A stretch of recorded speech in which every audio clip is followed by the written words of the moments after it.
Bienvenue dans le jour 5 d'Harmonie partagée. Comme vous le voyez, je suis en train de travailler la sérénade que Alex fait dans le film. Là, je suis bien là, je suis à deux doigts de m'endormir. Mais non, je répète, faut continuer. Il y a des jours comme ça, tu t'as pas envie, tu veux plus, tu te poses des questions, tu doutes, tu te dis mais à quoi ça sert? Enfin, qui va regarder ce film? Est-ce qu'on va vraiment y arriver? Est-ce que ça va être vraiment intéressant, bien fait? Le doute. Le doute s'installe. Et du moment que le doute s'installe, c'est très compliqué. Il faut vraiment se débarrasser de ces pensées le plus vite possible. Parce que si tu commences à douter, c'est mort. Du moment que tu doutes de toi-même, où tu te dis mais est-ce que vraiment je peux faire ça? Tu perds en motivation. Heureusement, tu as la discipline qui prend le relais. Par exemple, ce matin, comme je disais, j'avais pas du tout envie. Là, c'est vraiment la discipline où je me dis, faut que je le fasse, faut que je progresse, parce que mon personnage joue de la guitare et joue cette sérénade. Donc, si je suis pas capable de la faire, personne va la faire à ma place. Donc, discipline. J'ai toujours pensé que la discipline était supérieure à la motivation. Et allez, on est là et on le fait. Et je dois avouer que ce temps-là aussi m'aide. Mais voilà, je veux dire, même les champions, ils doutent. Donc, quand vous doutez, c'est normal.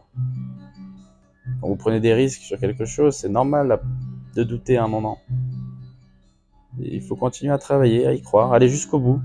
Parce qu'il n'y a rien de pire que d'arrêter, d'abandonner, et qu'un jour vous vous disiez, si j'étais allé jusqu'au bout, ça aurait donné quoi?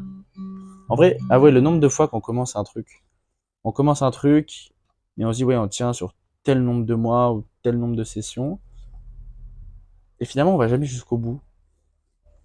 Et donc on reste avec on reste avec le questionnement, le doute, de se dire, mais si j'avais tenu jusqu'au bout, qu'est-ce que je serais devenu?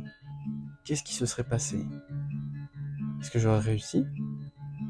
Disons un objectif physique de sport. Si j'étais allé ces 6 mois à la salle de sport tous les 2 jours, je serais comment aujourd'hui? Est-ce que ça m'aurait plu le résultat? Est-ce que ça m'aurait changé mentalement? Et si ce bouquin, je le finissais vraiment, comment je me sentirais à la fin? Fier? Heureux? Parce que je pense que quand on fait des trucs difficiles, qui nous semblent difficiles ou qu'on n'a pas forcément envie de faire, mais qu'on sait que c'est bien. On sait que c'est bien de s'exercer, de faire du sport, on sait que c'est bien de bien manger, de lire, d'éviter de trop scroller sur les réseaux. Tout ça, on sait que c'est bien, mais on le fait pas forcément. Et si pendant 1, 2, 3, 4 semaines, on faisait vraiment les trucs qui sont pas simples parce qu'il faut se motiver à les faire, il faut avoir la discipline à les faire quand on n'a pas envie de le faire. Si on le faisait vraiment, au lieu de scroller, bam, on prend un bouquin ou on travaille sur un projet annexe.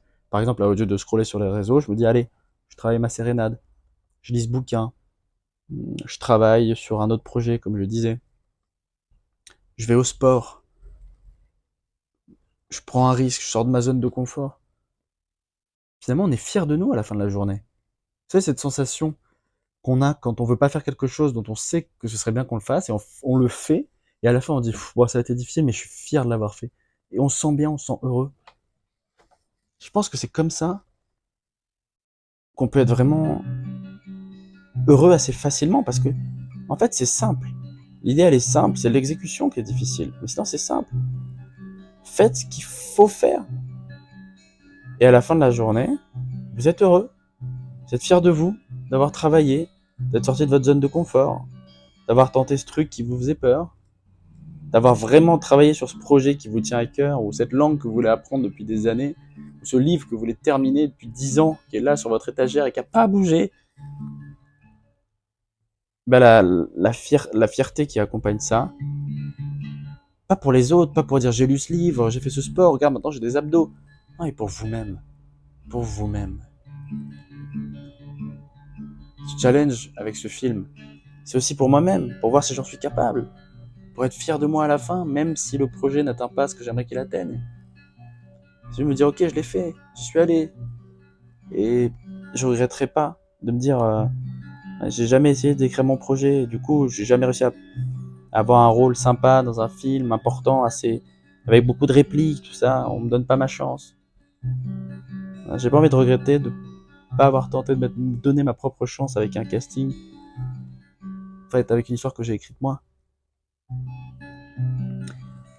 Voilà, bon, je vais continuer à travailler ma sérénade, je vais continuer à travailler le texte, le découpage, à me donner à fond, jour après jour, pour avoir aucun regret à la fin, quand on aura tourné et que le produit finissera là. Je vous encourage à faire de même. Vous verrez, ça fait du bien de se sentir fier de soi. J'ai pas eu la motivation de faire ça, j'ai pas eu le courage de faire ça. Finalement, j'ai dit que j'allais faire ça, puis je l'ai pas fait. J'ai dit que j'allais me lever à telle heure, mais je me suis pas levé à telle heure. Et donc c'est une accumulation de petites défaites qui nous met pas bien.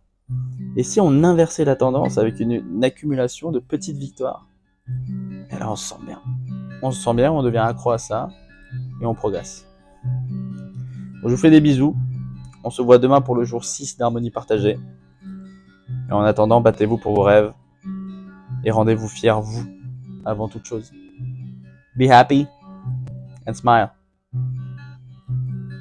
Et dans tes yeux, je me perds.